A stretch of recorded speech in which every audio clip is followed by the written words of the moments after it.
Alright, so I played a game recently called Back to the Dawn, and it's a prison life sim. It's a difficult game to call because I don't believe anything here is that great, yet I completed 2 full playthroughs of it, and they are fairly lengthy.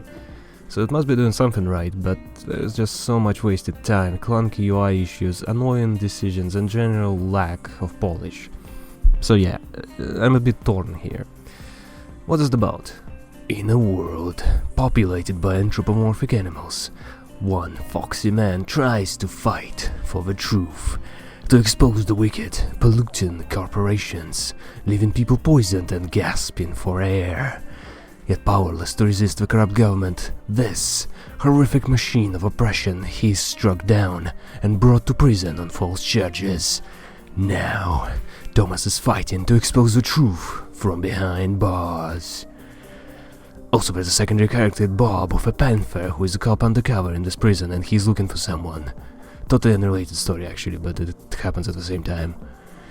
What did I enjoy? The main story for both of the characters. I'm guessing the third character is hinted upon that's going to be a magical cat guy, and I would be curious to see that too. Anyway, the main story for Thomas is... well, I'll just say that Reed is the best character in all this and I love him. That's why I'm using him for the background.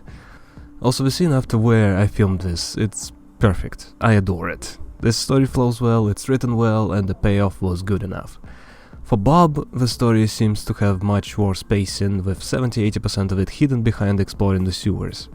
And once that happens, it's suddenly a giant exposition dump.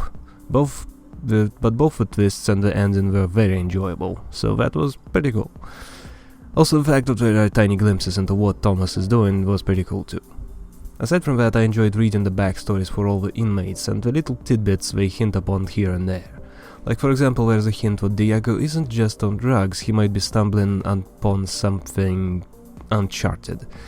The trio of freaks are consistently doing something real weird involving blood and ritualistic sacrifices.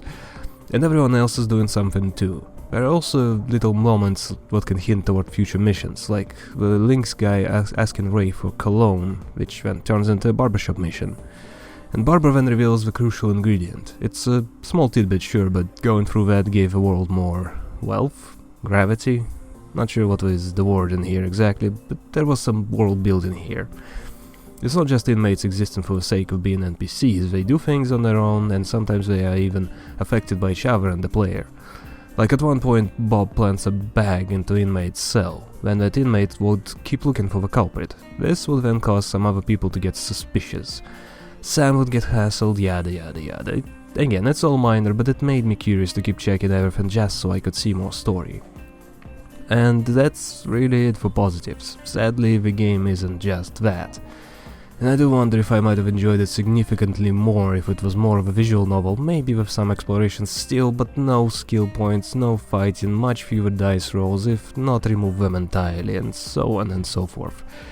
I just didn't like any of that stuff. It was just annoying to me to have to manage any of it. Couple it together with a rigid schedule and a constant time limit on everything. Thankfully, the time limit was generous for most things, but I kept thinking I missed something, or I'm about to screw up some quest because it could only be completed in tomorrow, and a step in that quest requires at least another day, just as I abhor time limits in games. In addition, the inventory management was frequently a major pain in the ass. For one, there are items which are banned, but you can still walk around with them as long as there aren't too many of them. But some of those items are worthless, can't be gifted, can't be used for most actions, but sometimes they are crucial. Like, I couldn't find a single use for a digging tool, until I played Bob, where he needs it twice, and he can do these actions without digging tools, but really important actions, by the way. Which means that I was completely stopped in my tracks for those, and while, again, time limit. Add stamina and focus point management to that, all the while these actions need to be done at night, it all adds up to so much frustration. As Thomas, I crafted every tool and the rope and kept juggling those items in my inventory every time I ventured into the sewers, but oh no, turns out I need rubber gloves for this one thing. Too bad, back to the cell, oh no, I'm out of inventory space, let me just place the screwdriver on the shelf. Crap, I can't, it's illegal and I'm out of hidden slots. This just kept piling on and on and on. It's not as if I don't understand what we were going for. Prison isn't meant to be a fun time, but come on, it's a video game. Who cares if I carry more stuff and should be physically possible? Who cares if I don't have 30 energy for this one action? What does it matter if I have 5 minutes until dawn and I need to just a little bit more dice rolls to complete this action? None of this was fun. I just kept getting annoyed non-stop by this design. In addition, playing through the first time, I loved the story. What the inmates say, yada yada yada. Playing through the second time as Bob. The dialogue is the same, maybe the protagonist says what the protagonist says is a tiny bit different, but everything else is the same. I also needed to build up a relationship as Bob all over again. The few differences are a poop amulet not being available, and yes, by the way, that's a thing. Can't recall much else actually, and there is no way to skip a lot of the text. Even going into the New Game Plus, you have to go through skipping multiple times, multiple cutscenes, only to end up in the opening scene, which doesn't have a skip option, even if you already completed this before. There are also annoying moments like the kitchen basement. To get there, the player needs to get to the back room during lunchtime. But to do that they need the password. To do that they need to talk to the locked backroom door, then to the cook to pass the charisma check. That charisma check can only be attempted once a day. Then they need to get to the kitchen job, get a kitchen job and find the toilet there, which is another can of worms by the way, and only after that they can ask to go into the kitchen toilet. For 20 bucks, by the way, and then, only then they can go to the basement.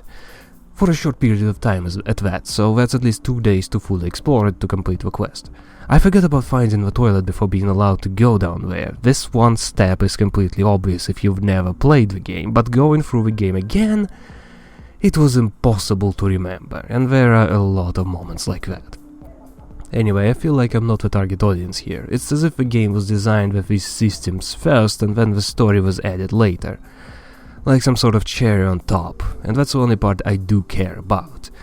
Which is why I'm so torn. It's like enjoying StarCraft for the story. It's just silly, that's not what the game is about, but I love StarCraft and I enjoyed the story enough to play through it a couple of times, but I sure as hell don't love Back to the Dawn for the gameplay.